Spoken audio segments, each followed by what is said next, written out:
doesn't matter how much you change the world. I mean, this podcast is changing the world. Someone's going to listen to this and go, you know what? I'm going to change the way I run my classroom now. I'm going to let the kids sit where they want. Like, done. Achieved. Like big tick. Something's changed, so you changed the world a little bit.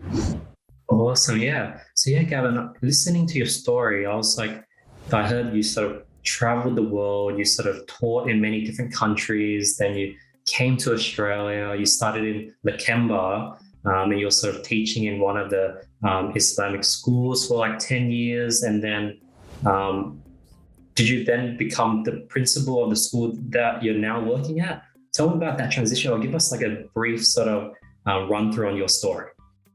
I guess it all started when the internet first came out. I was I'm from a small village back in England. And, my friend had a laptop. I'd never really seen a laptop before. And we were studying computer science. I think we were about, 14, 15. And he was like, check this out. You can look up anything you want. And it was Ask Jeeves at the time, which is an old search engine. Maybe you've never heard of it. You said, ask Jeeves, this man, about things. And he would give you the answer. Now, it wasn't as good as today. But I remember thinking, I wonder what it's like in Tokyo. And I wonder what it's like to live in Tokyo. So I was just typing into this search engine, Tokyo. And I thought, wow, my God, look at this place. This is insane. Look how busy it is. Look at the people. Look at the sky rises. Look at the buildings. And I got into this wormhole, of like looking up lots and lots of places and suddenly going, it's all good and well seeing it on the screen, but I want to see it with my own eyes, actually. I want to smell the air and talk to the people and taste the food. And so I got addicted to that and got on this epic journey of going, okay, well, I want to see as much of that as I possibly can before I'm unable to walk. And I was young at the time, so I started on that journey. And I used to be a football player. So I used to want to be a football player for as my career. And so I had that under my wing that I could just play football. So I moved to France. I played football in France for a couple of years, and I was on a pair there for a little boy and a little girl. And then I lived in Spain, in Gibraltar. Then I came home for a little bit of time. And then I discovered teaching, became a teacher, did a degree in teaching. And then that really opened up this kind of worldwide, access to jobs all over the world then. So, I'll never forget, I went to Austria for a few weeks and my mum called me saying, when are you coming home? I said, I'm on the train to China. I've got the Trans-Siberian Express and it could be a while. And I got the Trans-Siberian Express all the way across Russia and through Mongolia and ended up in Beijing. And then I just saw this world, which was just amazing. And I wanted to see all of it. So I just ended up traveling as much as I possibly could till I ran out of money. And then working along the way, living a frugal lifestyle, as it were. But then, I came to Australia and I'd worked in Islamic school back in my hometown for a while. I learned the Quran. I learned how to speak Arabic a little bit, just, listening to the sheikh talking in class. And, I went to the interview here in Australia and the lady said, hello. I said, Assalamu alaikum wa rahmatullahi wa barakatuh. She said, MashaAllah, you speak Arabic? And I said, look, I don't want to give you a false sense of hope. I don't, but I do know the Quran. I can recite it, but I don't know what it means. And she said, you've got the job. Anyone with that kind of dedication has got the job here. And she just gave me the job. And so I took the job in this Muslim school over in Lakemba. And I loved it. I was working with refugees from Syria and Afghanistan and Iran, and I just was amazing. So I worked there for 10 years, and then I discovered Montessori, did a Montessori degree, and then became a Montessori teacher, and then Bob's your uncle. Now I'm a Montessori principal, and actually just yesterday been asked to be the Montessori Ambassador for Australia. So that's the whole thing in a nutshell, and here we are in this interview. So I guess that's a brief synopsis. Major congratulations. What pulled you towards, Islam and towards the Quran? Because you spent 10 years sort of teaching that and you learned a bit about it in your hometown. What pulled you towards that culture? Well, nothing really. My hometown is predominantly Muslim. So we have a lot of Pakistanis in my hometown.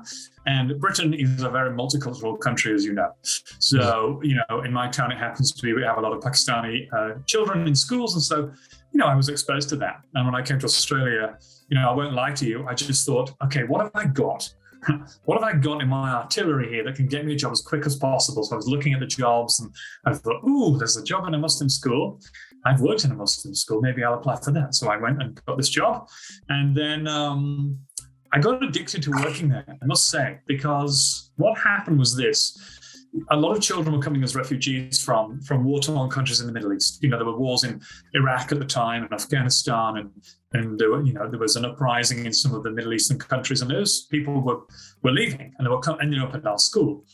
And what was interesting was they've been through these really harrowing situations. And I don't want to dampen the day, but some of them were horrendously bad. Like, you can't even believe how bad they were.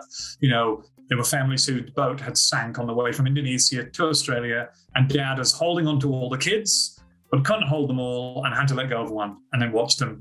Just absolutely terrifying stories. Then these children went into my class, and they would come to the door and say, "Hello, good morning, I'm your teacher." Like, "Hello," really beautiful, as every child is. And I'd say, "So tell us a little bit about, where have you come from? How did you end up here?" And then they'd just say this horrendous story as if it was just something like buying a pair of socks or going to a cafe. It was just something that happened. And I would be heartbroken about that. And then I would see this racism around the world about refugees and this, don't let them into our country, and they're taking away our jobs, and they, all this stuff. And I thought, if only we actually knew what they were going through or what they'd been through, maybe we'd actually say, "You know what, goodness me, let's have some humanity here. Like, that's horrendous. You're a child, you're my child, you're everyone's child." So I started to listen to their stories, and they were actually finding this kind of refuge in telling the stories to the class. And we were all in the same boat. We'd all had troubles. We'd all come from different situations where we'd have problems, and some were worse than others, obviously. But what I realized was we all had something to learn from each other. That it wasn't me, the teacher at the front, saying, "Hello, I know everything. I'm the oracle because I'm a teacher. You're a student. You listen to me, and you'll pass an exam, and then you'll be smart, and I'm doing my job." It wasn't that. I said, "You know what, this is ridiculous. I have no idea what these kids have been through. I don't know about Iran or Iraq or Syria or Libya or Lebanon. I just don't know. I've not been there. You tell me." So they would then become the teacher, and we'd all sit there in awe, me and all the other students going, "Oh my goodness, I didn't know that. I didn't know that's the plight you had to go through to get here." And it was a 50-50. Suddenly, we were all the teacher, and we were all learning from each other. And it was amazing. They found this amazing, this sense of, liberation that they were free to tell their story. And then I took it on myself to tell those stories, pay them forward, and say, "You know what, I'm going to make sure other people hear about that." And so whenever I heard someone saying, "Oh, what about refugees coming to this country?" I'd say, "Let me just tell you a little story about a little boy I know." And they'd say, "Oh, I didn't realize it was like that." And it would change their perspective. And I think when we understand what people are going through, and that we're all equal and we're all human, and it's everyone's children, and we're all the same, then we have this empathy and understanding. Suddenly we have this it brings us together and has this level of kind of equilibrium where we go, "Okay, that's out of order, yes." And then just so happens that I was running this class like this, and it wasn't all about hardship and going through turmoil. It was about learning about culture and food and religion, and everyone would bring their own perspective. And it just so happened that the Board of Studies, the inspectors came to school, the dreaded inspectors, and they happened to come to my class, and the lady was sitting in my class. She was sitting in the corner with a notepad, and I was teaching. I was, oh God. And I thought, I'm not going to change anything. Why should I? I'm just going to run the class like I like to run it. I'm going to give the kids agency. They're going to teach. I'm going to teach, and we're going to have... Anyway, at the end of the day, she said, "Goodness me, that was brilliant." And she said, "What was brilliant?" She said, "Well, it was brilliant that everyone was engaged and they all had a say and a voice, and it was all, all this togetherness." And I said, "Thank you for saying that." And she said, "Are you a Montessori teacher?" And I said, "No." "What's Montessori? Is that a religion or a cult? Is it a cult?" She said, No, it's not a cult, but I think you are a Montessori teacher, but you have no idea. I suggest you go look at a Montessori school." So I went to have a look at one. And then that was it. I was gone, sold. I was like, wow, this is unbelievable. I'm going all in. So I did a degree, and now, I went into Montessori, and here we are. But the Islamic school was so beautiful because you got to feel that you were making such a big difference in the lives of those children. And, there's a little boy I'll never forget, and I won't say his name on air, but he came to my class, and he was a little shy little boy from Pakistan, and he went to year 6 and he graduated, and he did a speech in the graduation ceremony. And I've printed it out somewhere, I can't remember where it is, but he said, when I came to this class, I felt like nothing and I'm leaving as if I couldn't achieve anything. Thank you to all of my peers and thank you to Gavin. And it was the fact that he thanked the class because we were all in this together rather than saying thank you to my teacher. It was thanks to everyone. And we all cried. And I wrote a book about him, actually. I wrote a children's book and I made him the main character without him knowing. And I read it to him online and he was, blown away. And it's just, I'm talking a lot, but I think that the idea of education is that it needs to be a two-way street. You have a lot to learn from those children, a lot to learn, not just educationally. They show us how to laugh. They show us how to be confident. They show us how to try. They show us about resilience, all the things that we forget as adults. Oh no, I could never do that. Children just going, well, I'll do that. I don't care. I'll give it a go. Oh, I've fallen over and, grazed my face. Oh, well, never mind. I'll get up and have another try. As adults, we forget to do those things, don't we? Like, oh, no, I can't possibly try something new. So, I think there's a lot to learn there from students. And I think that when we move towards that, we'll have a different world, as it were.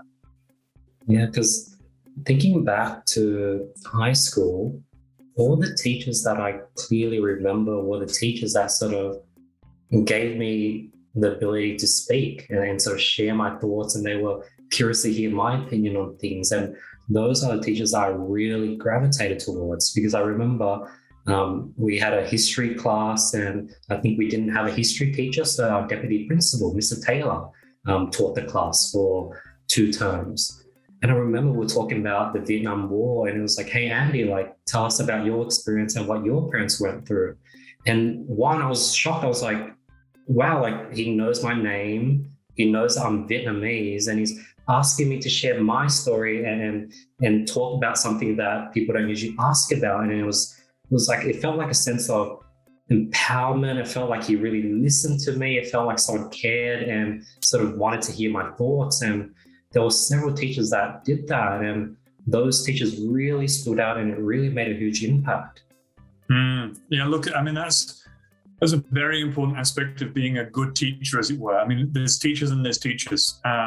Teachers are bombarded with stuff, writing reports, writing curriculums, meetings, you name it, parents, all of that stuff. But, I've done a lot of teacher training workshops around the world. I'm here in Australia. And the one thing that I stand by is that the most important part of being a teacher is knowing your students, knowing what I call their hook. What is their hook?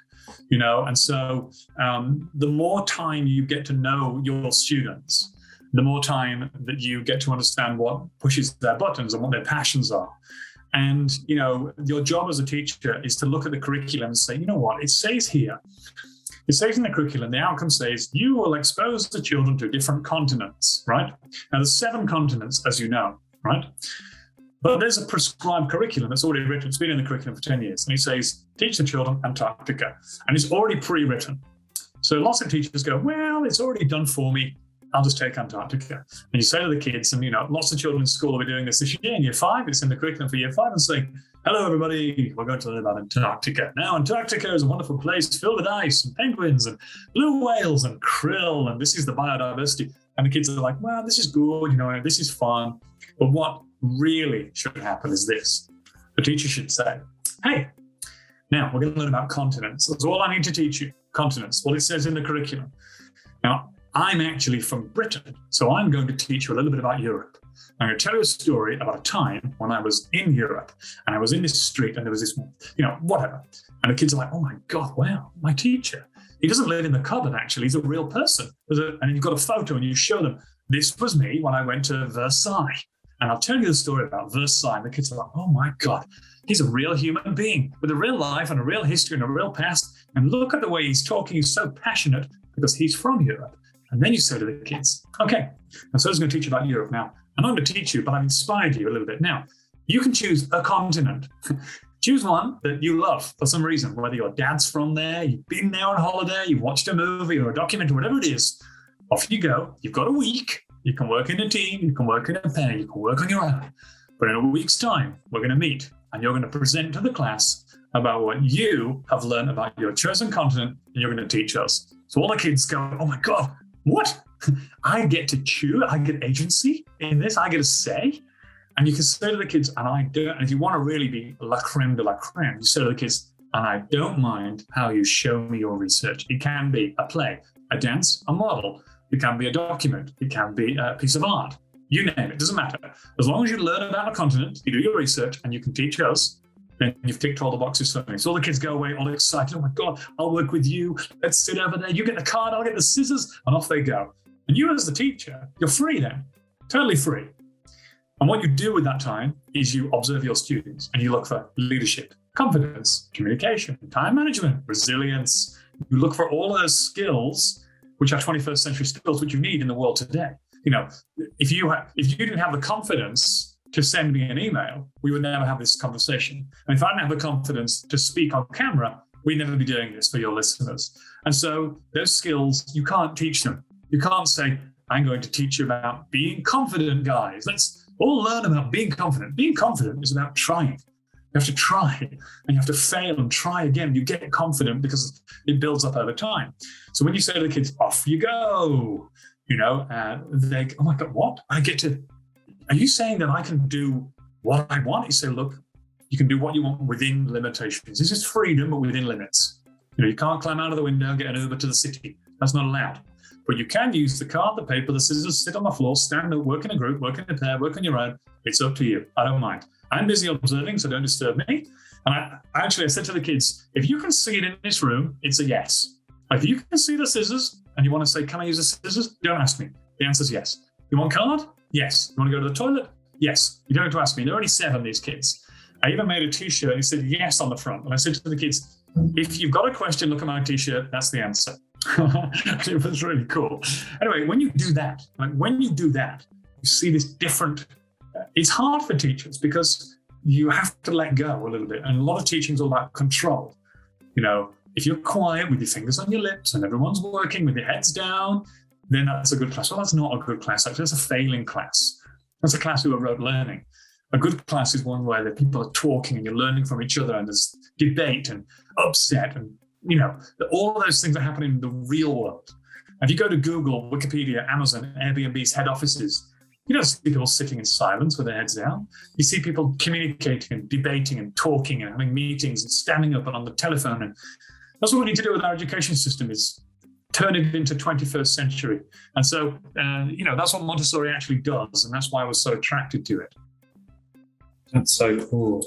One thing I've noticed is in every classroom, I've definitely felt like this, but there's always 1, 2, 3 students that feel out of place. They're sort of, everyone's head down studying and they just can't grasp what they're studying. Is it possible to create an environment where all 30 students are sort of at their best and all 30 students are happy? Or are you always going to have 1 or 2 that are going to not fit into your style of teaching? Well, it goes back to what you said before about knowing your students, right? So essentially there's lots of different types of learning. So the kinesthetic, whether you're hands-on or auditory, visual, we all know those. Bloom's tax, we know this research has come through for hundreds of years. But actually what's very important to know is there are 4 types of learners that you need to know. And so, sitting in pairs in rows facing the front, it doesn't suit everyone, of course. I don't know about you. I've written lots of books and done lots of things. I like to be on my own, doors closed, having some quiet music playing in the corner, my cat sitting over there, and I just like to get into it. And if someone disturbs me, then I'm out. I've lost it. When I'm in the flow, I'm in the flow. And you need to know what types of learners sit in your class. And the way that you do that is you do something called the prepared environment, where there are 4 types of learners. There's an independent learner. They want to work on their own. They want to sit on their own. They don't want to talk. They don't want to communicate with someone. They want to come in, work hard, and go home. And as an adult, you also have these same traits. And then there's something called a parallel learner. 2 students who work together, they're best buddies. They want to talk and chat, but they're not necessarily the same academic level. So they use each other as a buffer. Hey, do you like my picture? I love your picture of a tortoise. Do you like my calculation? I think you've got the denominator wrong in that one. Oh, thanks for the help. And they love to buffer each other and assist each other, but they're working on something completely different. It's like you or I, together going to, one of these remote working offices. You're building a website and I'm, writing a new script for a play. But we're there together, we're having coffee, and every few minutes we check in. How's it going? Good. How's it going with you? By the way, how's it going with your girlfriend at home? Pretty good, yeah. And back to the work. Those are those kids. And then you have these cooperative learners. And cooperative learners are learners who sit together in pairs, same academic level. They do the same thing at the same time. They grab the same piece of paper, the same color, same word, at the same time, lacking confidence. The other person, if they both do it together, it doesn't matter if they get it wrong. It's two of them to get it wrong rather than one person getting it wrong on their own. And then you've got the last one, which is a collaborative learner, which is a big team, and it has a ringleader, and all the guys in the team are feeling really lost and don't have any navigation or independence. And the ringleader says, all right, guys, today we're going to build the volcano. Now, Thomas, you're going to go get the papier-mâché paper. You're going to get the glue. You get the toilet rolls. You get the card. Come back here in 2 minutes. We're going to start. And they bring it together. Now, the reason I tell you those 4 types of learners is, from a teaching perspective, go back to your question, can you cater for everyone? Of course you can. You just need those spaces available. So tables on their own, facing a wall. Those independent learners, they do not want stimulation. If you face them into the class, they're like, wow, look what he's doing. Look at the window. They're just, everything's amazing and they get nothing done. But if you just sit them down and let them, you don't tell them where to sit. You just set up the space so you can sit where you want. And the kids just go to what suits them, as you would. And you just watch. And you take notes saying, oh, little Tommy, he's an independent learner. Yep, Stephanie and Thomas, they're parallel learners. Look at them. Yep, they're doing that. And you know that. And when you know that, you know your students. And when you know your students, boom, everyone's catered for. So it takes a bit of time. It takes a bit of, there's a huge focus on observation. And I say this to parents. I just wrote a book actually about parenting, like 100 ways to be a Montessori parent. It's called The Potential of Every Child. And the first page is observe your child in their natural play and take notes of the traits they display. Quite often we go to a barbecue with our kids and you go, you play with the kids over there, and me and the parents are going to go talk over here about something, the stock market or whatever it's going to be, and we don't watch them. And the kids come over and say, but Mom, Thomas is pulling my skirt. And you say, oh, Thomas, I've told you not to do that. And Thomas is like, sorry, and he does it again. But actually, you don't know what's happening there. Maybe Thomas has got a problem with sharing or negotiation or, something with time or resilience or something like that. But when you watch them play and you objectively look and take notes and say, look, he's struggling with sharing there. You can see that happening. And you make a note of that. You can work on that. You can say, I'm going to work with little Tommy, my son, on how to share. And I'll do that with him.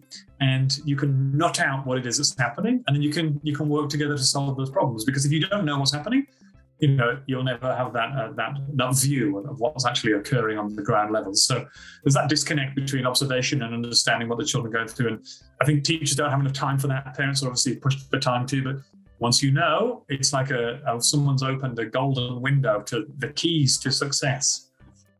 That's amazing, Gavin. And one thing I want to ask is, how do you maintain that energy and enthusiasm when teaching so many kids? Because you're having to understand and know each kid, and probably, every single child probably is dealing with their own problems. There's things going on at home, and you're trying your best to listen and pull someone out of the shell. How do you maintain that energy day in, day out, all year round? Me personally, I'm very fortunate that I found teaching early and I love it. I love it. So it just comes naturally to me. I just could do it all day, every day. I'm an extrovert, so I sap other people's energy, unfortunately. So if I'm with a load of introverts, they're all tired and I'm like, yay! So it's a bit sad for them. But with kids, they have an expendable amount of energy. You know what they're like. So I work really well with them. It doesn't matter to me how tiring it is and how long it takes. But in terms of how do you have the time to know them all and get to understand them, it's all about setting them free. Because if you think about it, and I've been this teacher before, so I'm not calling out this as a bad teaching style, but if you're at the front all day as the oracle and you're saying, okay, we're going to learn about volcanoes today, and I'm going to tell you everything that you need to know. Last night, I went on Google and I read everything about volcanoes. This is what happens, what I did. And I'm going to tell you everything you need to know. So, and you distribute this knowledge. You just, it's just like, here you go. And the kids listen for an hour and you say, open your textbook. I mean, we both did this for sure. Open your textbook, highlight the keywords. You're going to read it together. Now, there's a diagram on the board. You're going to copy that diagram, everybody. Well done. Okay, now Friday, you're going to ask some questions about volcanoes. If you get them right, then I look good, you look good, we're all good, everyone's smart. So that. But you're occupied the entire time as the teacher because you're the showman at the front. And actually, what you're saying to the kids, which sounds really sad, but when you take that approach to teaching, you're saying to the children, good morning, everybody. Today, you can only be as smart as me. And that's really sad because actually there's children who are smarter than you, who will have more knowledge. I know 7-year-olds in my class. There's one 7-year-old in my class. He knows every breed of crab on Earth, their habitat, their prey, their predator, and all the diseases that could possibly kill them off. I can honestly tell you, I do not know one breed of crab, not one. I know there's an orange one with the pincers. So if I wanted to teach crabs to him, I'd have to go on Google, do some research, and then teach him, and he'd say, you know what, Gav, I'm the expert here, not you. I know every crab there is. So what I should be doing is saying, I don't know everything about crabs. I do know some, I've discovered some really cool things. I'm going to tell them to you. And he'll say, Gavin, actually, I want to let him take over at that point. Why don't you run this? And if I know him, I won't even bother teaching that class. I'll say, today, children, on this table over here, this little boy will be teaching about crabs. And if you're interested, you can go to that table and he'll be there all day. Now he feels like, oh my God, I'm the crab expert in here. I can't believe my teacher's letting me teach everyone. Kids go over, mentorship, leadership, collaboration, communication skills are all happening, but I'm free. I'm free as the teacher. I'm free to sit down one-on-one with children and say, hey, so tell me about that project you're doing on dinosaurs. What's your favorite dinosaur? It's like, actually, I don't like dinosaurs. And, oh God, okay, well, I'm not going to force that down your neck anymore. And it's that. It's giving up that oracle position at the front of the class and letting that go. And as soon as you've got children who feel independent in your classroom, then you can do that because you can let them go with it with full confidence that they're going to be learning. And you can work one-on-one. You can get to know your kids. You can have that time with them. And that's what they want. I mean, the greatest gift you can give the children in your class is time. And that's the thing that we starve ourselves off the most. Hence, you telling me that the one time the deputy principal said, hey, could you tell us a bit about your opinion? You're like, wow, oh my God, I remember that. Imagine if that was every day, all day, from when you were 6 to when you were 16. Then you have a different aspect of what education looks like, a different viewpoint of that. Gavin, what does your classroom look like? So do you start the class with hello, good morning, and then so you sort of let everyone go ahead and do their own thing, sit where they want, and you have like a topic, and then you share the topic, and now they can sit in circles, someone can sit against the wall, but they all focus around that topic for the day. What does your classroom look like? Okay, this is a really, really cool part because, I do school tours a lot where families come in and they want to come to the school. Or they want to have I did a talk recently called Why Montessori? And it was about parents like, why should you even bother coming anywhere near this? And the beginning of the day is probably the most beautiful. Normal school starts at 9:05, right? In most schools on 9 o'clock. But in my school, we start at 8:45. So the doors are open at 8:45 and you come to school. Now between 8:45 and 9:05, that's when you get to just find your way as a student. You come in, you get your bag, you put it down, you get your stationery in a little pot, and every child has a diary. This is a really amazing bit, which is like, parents go, oh my God, I want that immediately. Now, if you imagine this as lots of lessons being taught throughout the week, but they're all small group lessons. So 4 kids are with me, 26 kids are working independently on all these things that are happening. So over there, these kids are doing a dinosaur project. They're writing a report. They're doing fractions. These kids over there reading in the library. And I've got 4 kids and I'm teaching geometry to them. Okay. So something like this. And when I finish my geometry lesson, after about 20 minutes, I say, guys, pop it in your diary. And I need to see the follow-up work by Friday. So they've got 3 days to complete it. And they know over the next 3 days, at some point, they've got to allocate some time to finish that, right?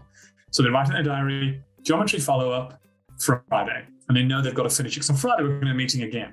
So if you imagine this, in the morning, the kids come in and they filter into the classroom one by one, and they find their spot. They go, I'm going to sit on my own today. Or, I fancy working with it in a 2 table with somebody else. I'm going to sit on a 2 table and wait for someone to come and sit with me. But then when the kids come in, you see this amazing magic happen where me and you are sitting. I've actually witnessed this. So I'm in the class and I overhear 2 7-year-olds, and they've got their diaries open. It's 5 to 9, 10 minutes till school starts. One kid says to the other child, hey, are you free at 10 o'clock to finish the dinosaur project? And the other child says, actually, I've got a lesson at 10 o'clock on fractions with the teacher, but I'm free at 11 o'clock. So the other child says, okay, I'll meet you on the red table. You bring the card, I'll bring the scissors, put it in your diary. So you both write in 11 o'clock, meeting with Stephanie, red table. And then you hear that working. So by 9:05, everybody has a diary for the full morning, full. They've got lessons with the teacher, independent work, they've planned the whole morning. That's executive functioning. And then you're six. And so 9:05, we ring a little bell, ding, ding, ding. The kids all stop, we come in for a group, we sit in a circle, we talk about these, the theme of the day, whether it's empathy or understanding, love, compassion. And teacher says, today I'll be looking for those students who are actually demonstrating empathy. This is what empathy looks like. Try your best today to be as empathetic as possible. And if you spot empathy, make sure you make a note in your diary, because at lunchtime we're going to meet, I'm going to talk about what happened this morning. So all the kids go off, do their thing, start working. We pick them off to do little lessons with them throughout the morning. 12 o'clock we meet and we say, how was the morning? Did anyone spot empathy? And one child says, I spotted empathy. There was Stephanie was crying because she lost her ruler, but Thomas went over and said, you okay? Would you like to use my ruler? And I said, wow, that's wonderful. How do you feel, Stephanie? She said, I feel supported. And the other child says, I feel, and it's that. That's what a morning looks like. And it's beautiful because you don't miss the curriculum. Everything's taught, but it's all on the child. And imagine that 6-year-olds having that conversation. That's not fictional. That's really what happens. That's so beautiful because, talking about emotions, I feel like that's something that I definitely missed out on and I had to learn at like an older age. Like even little skills like reading. I didn't know how to read until like 2 or 3 years ago. Like I used to read one word at a time. And then I learned that people read by taking snapshots of multiple words together. And I was like, wow, I did not know this is how you read. No wonder. It's been taking me forever to read and I'm struggling to absorb books. Little skills like that and emotions, I've only recently gotten really sort of self-aware of sort of like ego, compassion, empathy, care, being able to listen. All these things I've sort of learned just through life. But it's crazy how all these little skills, that's what you're teaching now, yeah. Well, the reality is you're not teaching them. You're just giving them experiences so they can experience it on their own. So things will, for example, when I was at school, if I was talking to my best friend, the teacher would say, you two are talking, that's your last warning. If you talk anymore, I'm going to separate you. But what actually should happen is the teacher should say, you two are talking and you're going to stay together. Because what you want to happen at that point is at the end of the lesson, the teacher says, so how do we go? And then one child says, I don't know what to do. I don't understand, but how do you add fractions with different denominators? I don't get it. And you say, well, why don't you think you get it? And so, well, when I was talking a lot to Tommy, okay, so you're talking a lot. So how can we fix that? Well, I'm not going to sit with Tommy tomorrow, or I'm going to tell Tommy that if he talks to me anymore, that I have to move. And you say, well, that's really good, because actually that's a skill that you need. Like if something's impeding on your chance of becoming a growth, having motivation, growth, and all of those things that you need. If something's impeding on that, you need to speak up. And so rather than a teacher going, separate, I'll fix this problem and band-aid it, you really want the kids to do that. And so those skills are developed organically rather than you trying to teach, because you can't just teach empathy. I can't stand here and say, let me give you a lesson on empathy, because it's not something you can learn. It's something that you live and you get through experience. I want to get your thoughts on this, Gavin. So I think when I was in primary school and high school, I felt like, I always came home and said, Mom, the teacher's picking on me. The teacher's always, I'm always the chosen one now. And sort of looking back, I did probably talk a lot. I probably was distracted. But I think at the same time, maybe I was like craving attention from the teacher. It was probably like a mix of all things, but it was just weird how consistently every second year that the teacher that I had would be like picking on me. And obviously at the time, like if I'm looking back, it was probably not the teacher's fault. Maybe I was sort of distracted and talking all the time and distracting other kids. But why do you think I felt like I was always getting picked on? Well, put it like this. Children and adults are the same to some degree, but children want to be noticed. And we all want to be noticed. Like, hey, please notice me. I'm in the class of 30 of the kids. Can you notice me? And if a child like yourself, let's say you were talking and the teacher said, hey, Tommy, you're talking. Please stop. In your mind, you're like, wow, the teacher noticed me. She said my name. So I'm just going to keep doing this because when I do this, I get noticed and then I'm validated. And that's my position. I'm the talker or I'm the class clown. She says, don't be the class clown. When she says, don't be the class clown, you're like, that's what I am now. I'm the class clown. So I'm going to continue doing this because every time I do it, I get noticed. Now, from a teacher's perspective, what you have to do at that point is this. You have to just be really, really strong. Ignore that urge to pull up that child for doing the wrong thing. And the minute they do something that's remotely correct. So let's say if I was your teacher and you were talking, I'd be trying really hard to ignore you when you were talking. But then I would see that you'd written a letter F and it was the perfect F. Maybe it wasn't. Who cares? If it was the perfect F, I'd say to everyone, hey, I've done this. So this is why I'm telling you firsthand. Everybody put your pencils down. This is an emergency. I've been a teacher 20 years and that is the greatest F I've ever seen. Everybody, let's have a look at this and I'd show it. Everybody give him a round of applause and the kids would all be clapping like this. You'd sit down, you'd be slightly embarrassed.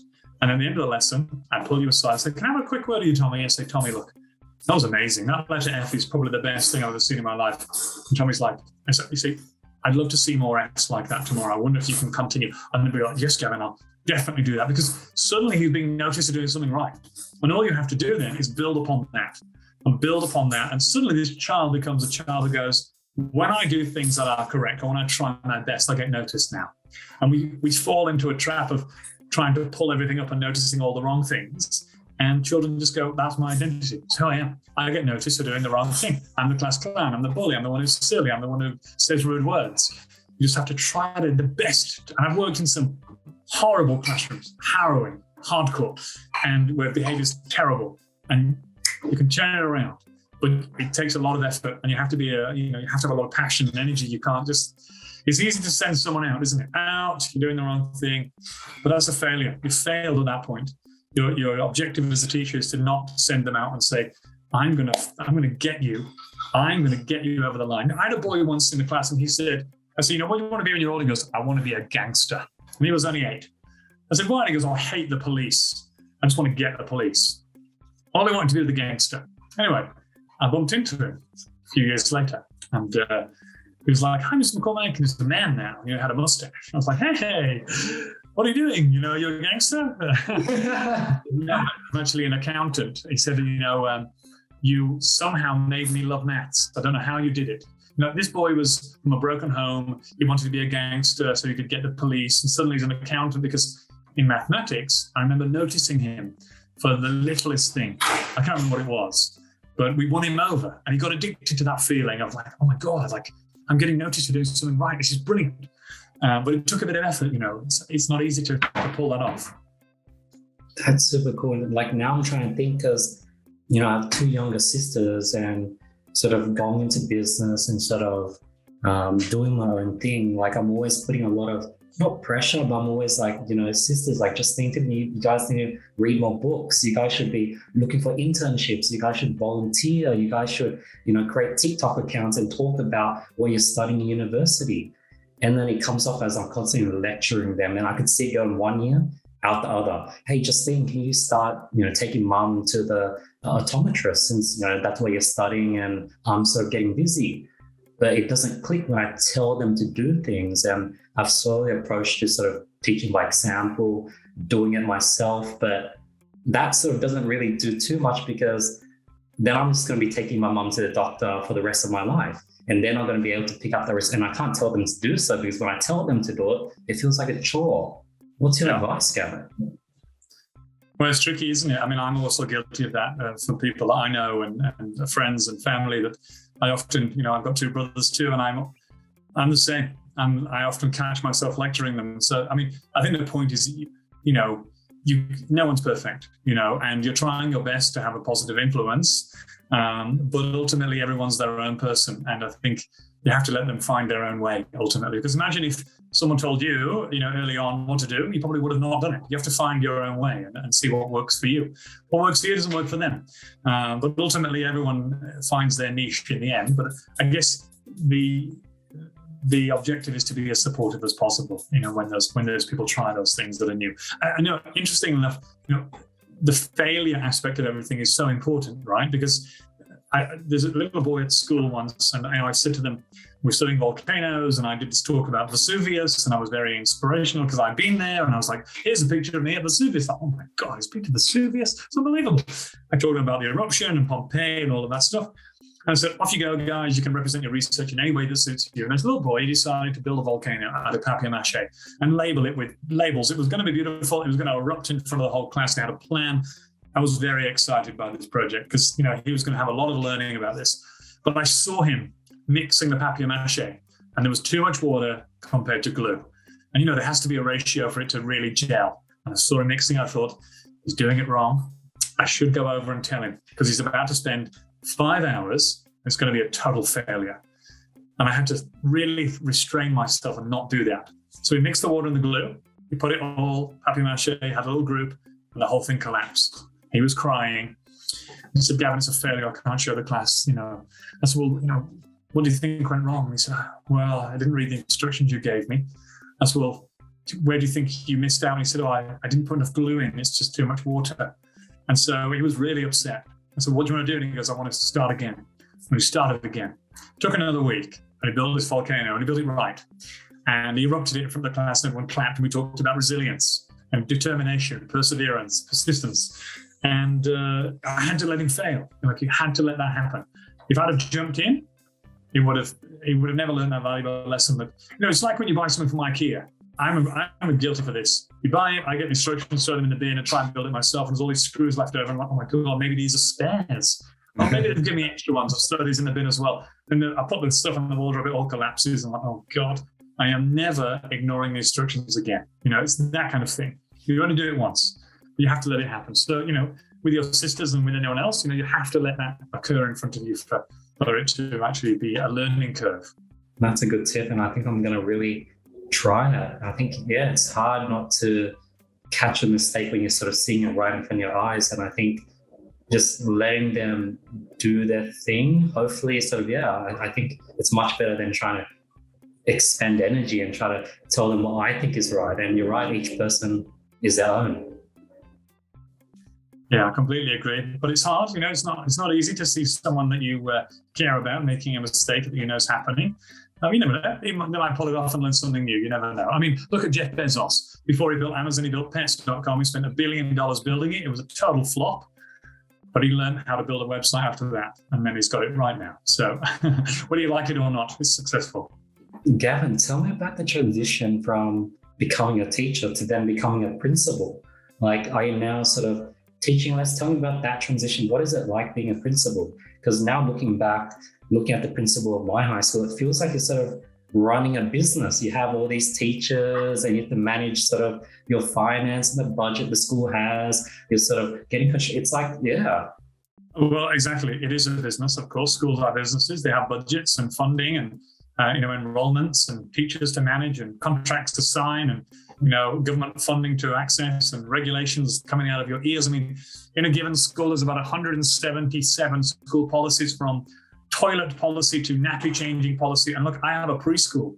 So just add on another 200 policies on top of that. And then, you have to manage all of that, which is paperwork and bureaucracy, which is one thing. And number two, you've got your parents, they're your customers. They want a service. They want their child to be educated in a certain way. And if it doesn't go right, you need to deal with that and, manage that, which is tricky. And you get your teachers, which if you hire correctly and you trust them, no problems. If you trust your teachers, if you try to micromanage them and tell them how to teach, you lose all of that magic. You say, look, I know you're a good teacher, I'll let you go with it. I know it says teach vertebrae in the curriculum. You teach it how you want. And I've done that. Had a guy at school, and it says vertebrae. In the curriculum, it prescribes you, you will say this, you will do this, you will give this worksheet, that will go onto this website. He was like, yeah, no, I'm not doing that. I'm a trained chef. So he brought in a rainbow trout into school, and he had it under a little blanket on the table. And the kids are sitting around the group, and he said, today we're going to learn about vertebrae. And the kids are like, wow. And he goes, under this cloth, I have a vertebrae. And the kids are like, cool. What is it? Anyway, he reveals this full rainbow trout, massive, all glistening with its eye and everything. And he says to the kids, you can touch it if you want. And they were like, can I touch the eyeball? Oh yeah, and they were touching the eyeball and feeling the scales.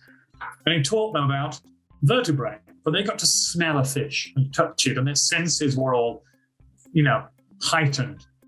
So they're all excited. But to turn it even better, he said, now let's go to the kitchen. We're going to gut this fish. So he gutted it in front of the kids, and he looked at all the intestines and the organs, and he put them, to one side. He goes, now we're going to fillet it, and we're going to cook it, and you're going to eat it. We're going to have fish tacos. Kids are like, oh my God, really? So they cooked it and they ate it and they tasted it. Some kids didn't want to taste it. They recycled the bits that they could reuse. They took the bones, they put them in the class and kept them as something to study. Nothing went to waste. It was all recycled or eaten. There was a lot of learning there, a lot of learning. Talked about indigenous culture and how they would fish and how they would make sustainable choices with fishing. Anyway, if I'd have told him, you will teach from the document that I wrote, it never looked like that. My lesson never looked as good as that. So you trust them. When you trust them, those kind of really cool things happen. And then you've got the kids at the end of the day, who the end goal here. And being a principal, you have to come up with big ideas about changing the world and how you're going to run your school and how to have projects that are going to touch lives around the world with other people, those kind of things. Very important. And yeah, of course, it's a tricky situation going from teacher to principal, but it's a 24-hour job. There's no question about that. You've got a lot of responsibility, but the reality is you've got a lot of people sitting in front of you who you can take on the journey with you. So, over the last 5 years, I've built 10 schools in the Himalayas, a couple of big libraries. I run 2 teacher training centers in Nepal, one in Bagbazar in Tiger Market and one down in Bottle on the Indian border. I built all of these and they're all running.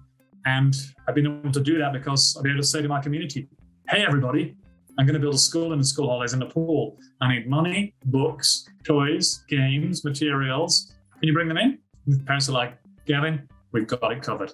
And in comes this flood of assistance. And the kids are all making stuff to go in the school, and you pack it all up, fly to the Himalayas, build a school, put all the stuff in, come back to school and say to the kids in the community, look what we did. Look what we did together. And they're all like, oh, we want to do it again. And I think last year I took all my teachers with me. I said, come on, we're all going. So we all flew to the Himalayas together to a community that I know very well. And we built a very big school for about 500 children. And, it was the greatest bonding experience of our lives. And, you have that, the word isn't power, the word is influence. You have that influence to not just change the kids' lives, but change the community's perspective on what they can actually do in the world. So it's pretty amazing. That's so cool. Last question, Gavin. I think I love your passion. Like, I was listening to one of your podcasts and you're talking about how you really want to change the world. And by change the world, it starts by, educating children from the age of 0 to 10 to 12. And, you a lot of those kids are going to grow up and do big things. And you have this major ambition and you're sort of setting up schools. You're sort of really scaling this out. You're really scaling education, set up schools and really growing this. Tell me about this ambition and what's the plan for it? And it's super inspirational just to hear. So it sounds really egotistical and grandiose and kind of whimsical to say, I want to change the world, which, it sounds, it makes me want to vomit in my own mouth a little bit just saying it. But the reality is that it is a possibility, and it doesn't matter how much you change the world. I mean, this podcast is changing the world. Someone's going to listen to this and go, you know what, I'm going to change the way I run my classroom now. I'm going to let the kids sit where they want, like done. Achieved, like big tick. Something's changed, so you change the world a little bit. It's where you make a difference somewhere, the butterfly effect goes on and on and on. And so, education to me is something different than passing exams, learning about, learning how to get facts into your brain and distribute them back out onto a piece of paper. It's just wrong. It's okay, but this is 21st century. If I just ask Siri, she'll tell me every single breed of crab in the world immediately. I don't need to listen to a teacher talk for 2 hours in front of the class doing that. We're in the modern age now. And so there's a few prongs to this. Number one, it's about, I've gathered a lot of followers online, as you have too. So using that following for good, like giving everything away. I just give everything away. I make a resource and say, there you go, everyone, take it. And everyone's like, oh my God, is it really for free? Of course it's for free. Off you go. And I put a document out 2 weeks ago, 150,000 people downloaded it. So in my brain now, it's sitting on 150,000 desks in 150,000 schools, and it's all about essential skills. It was a calendar, a yearly calendar for essential skills. So in my brain, there's 150,000 people going, I'm going to run that calendar in my school this year. Whether it happens or not, that's enough. That's good.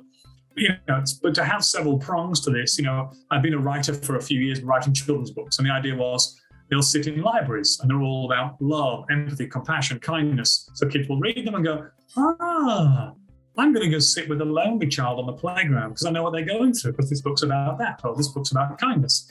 So that's that. And then the building schools in the Himalayas was about empowering teachers in some of the poorest countries to think about education differently, because every teacher has 30 kids in front of them. So if they're a different teacher, the students are going to be different learners and they're different graduates. They'll go out with empathy, compassion, love, understanding, confidence, resilience, persistence. I could go on forever. So they will get the exponential growth of that is just enormous. And then you add on to that the fact that you've got a following online and you do talks at conferences and podcasts like this, and maybe 1,000 people listen to this. And so they're going to tell their friends, by the way, how do you set up your classroom? I heard this guy saying that there's 4 types of learners. And do you know about parallel learning? No, I didn't, Barbara. Tell me. Oh, my God. And suddenly it gets out of control if you do the numbers. And I don't think it's very hard to change the world if you're going down the right route. You've got purpose, intention, you've got a direction. But what I've done this year is done something which I think is probably going to be mind-boggling in the way that the world of education is going to run. We're starting to think about scaling empowerment for students this year. So I'll give you a quick synopsis of the story in my school. I had these 4 girls in my school, and they were in year 6. And I always say to the children that, if you've got a dream, you come to my office and we'll try to make it true. And these 4 girls came to my office and they said, Gavin, we want to run our own charity like you do. And I said, okay, tell me about it. And they said, well, we're studying Burma in class. We're studying continents, and we got onto Burma. And we understand that there's, by the way, these girls are 10, just to give you some perspective. There's Rohingya Muslims being persecuted there, and they're coming to Australia as refugees, and we want to help them. I said, look, that's a big dream, and it's good, but how are you going to do it? And they had this plan. They said, Gavin, we want to have a bake sale at school. We want to raise money. With the money, we want to buy some backpacks from Kmart. They want to give the backpacks to the families at home. We want to get them to fill them up with pencils, toys, rulers, dictionaries, umbrellas, whatever it is, bring them into school. And we want to get them to Rohingya Muslims when they arrive here on a refugee boat. I said, this is golden. So they did this thing, bake sale, money, $500, bought the backpacks, put them out, give them to the families, filled them up, brought them in, collected them. I said, now we've got the backpacks, so what do we do now? And they said, we'd like to give them to an organization that can help us. I said, well, do you know any? So we've done our research, and there's 2. There's this one, and there's this one. We want to call them. I said, of course you can. You can use the telephone. These girls are 10. So they call the CEOs of these organizations. The CEOs come into school, and the girls interview these CEOs to see which one deserves the backpacks. So I sat there and watched these 10-year-olds interview grown executives in school. And I said to the girls at the end, so which one have you chosen? And they said, we're choosing the House of Sakina because it's run by women and we're women. I was like, okay, I'm not going to argue with that. So they gave it to they said to the House of Sakina, please come and collect your 150 backpacks. So they came to school and they took them off. And then the magic happened. The refugees arrived in Darwin, and the House of Sakina was there to hand them these backpacks, all 140 of them. And I got a video. I get tingles on my spine when I say this. I got a video, and I got the girls in the office all standing behind me. And I said, girls, you've only gone and done it. And I pressed play. And these refugee girls, their mums and dads had been persecuted and maybe even been killed, were sitting there thinking nobody knew who they were, nobody cared. And then they were handed a backpack. There's some girls who had no idea who they were, organized, took them a turn, and they opened them. And as they were opening them, these big smiles came on these refugees' girls' faces. And I turned around to the girls behind me, and they were all crying. And then I was crying. And I said, are you okay? And they said, oh, we want to do it again. And then they were off. They were off. And that's it. That's it. That's what it's all about. Those girls have changed their whole perspective on life. When they did their graduation speech, they said, I want to work for charities. I want to change the world. I want to help people who are less fortunate. It wasn't, I want to get rich, I want to buy a mansion, I want a Lamborghini. It was all about helping other people. And so there's 4 girls there who are going to go out and be 4 adults who are going to be 4 leaders in the community, and they're going to have influence over the people. And so you might not see the change that you've created, but it will happen. It just takes a bit of time. It says something like happiness is when the acorns you plant in the ground, you may never get to sit under the shade of the oak tree, but just know that somebody one day will sit in that shade. And it's that it's not about you getting the gratification saying, I need it to happen in my lifetime. It's just knowing that it's happening. Slow and steady wins the race. So as long as you've got lots of things going on around the place and you're trying your best, look, you can put your head on the pillow at night and go to sleep easily. That's so amazing, Gavin. I really appreciate your time today. I think I just love your passion and what you're doing. It comes with true, amazing intentions, and you truly want to help. And I think that mixed with your sort of ambition to really make change, it's possible. And I don't think a lot of teachers have that mindset and have that sort of you're really I want to change the world, and it's possible. You just you have to just open your mind up, and you're taking so many steps and sort of one step at a time. And by the time you're 100, you probably would have created this massive tsunami that started with sort of pebbles in the pond. Yeah, no, and it's true. And there's a lot of things we can do. I recently put out a Google form online. In September, I wanted to have 1 week of education for the entire planet for free. So I was non-stop, 24 hours a day for 5 days. It's going to be online education for free. And I needed 240 teachers around the world to give me 1 hour of time on Zoom. So I put it out there.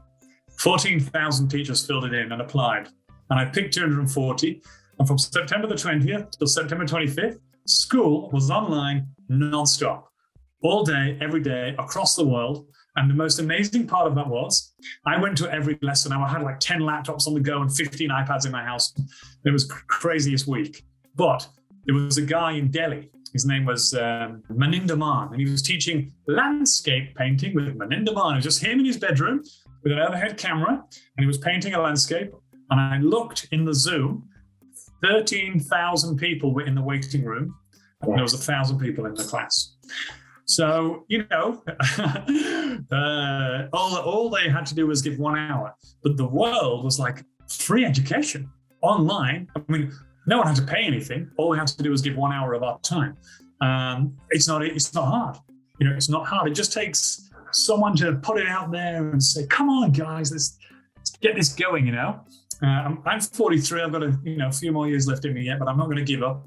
But I hope you don't mind. I wanted to just put a shout out. I've just written this book, and it's on sale in Amazon right now. It's called The Potential in Every Child. And basically, it is 100 ways in which parents out there can prepare their children for school and make them independent, so that when they do go to school, all those things we've discussed in the podcast are doable and manageable, because kids have resilience and patience and empathy and understanding and the confidence to try and the resilience to fail and try again. Most definitely. And where can they learn more about you, Gavin, and keep up to date with all the new things they're doing and follow you along on your journey? I have a blog, gavinmccormack.com.au. I've written about 1 million words on there, and I've got you just Google. There's lots of places. I've got websites all over the place doing different things, and they're all for free and they're all just to try to assist. But yeah, look, and if anyone needs anything, reach out. I always give everything away for free. So resources, curriculums, documents, policies, it's all yours. Just give me a shout. But I appreciate you inviting me on here. I know that you've got a very big following, and I know that I just feel humbled that you've invited me onto your podcast. So thank you for having me. Thank you, Gavin. I really appreciate just your energy and your passion and what you're doing for the kids, for the next generation. So thank you so much for spending time to share this. And I think you're right. It's one teacher can see this, then share with another teacher, and then that teacher implements it into their class, and then one student really changed because of that new style of learning, and that new student then does something massive. It's thank you so much, Gavin. No, my pleasure. Anytime you need anything, just give me a shout. It's been an honor to be here, so I appreciate you taking the time to have me on your show. Most definitely. Thank you so much, guys, for listening. Please check out all Gavin's things. I'll get my team to link everything in the description below. Yeah, thank you so much for putting in the time to listen to this episode, guys. Peace. Thank you. Bye.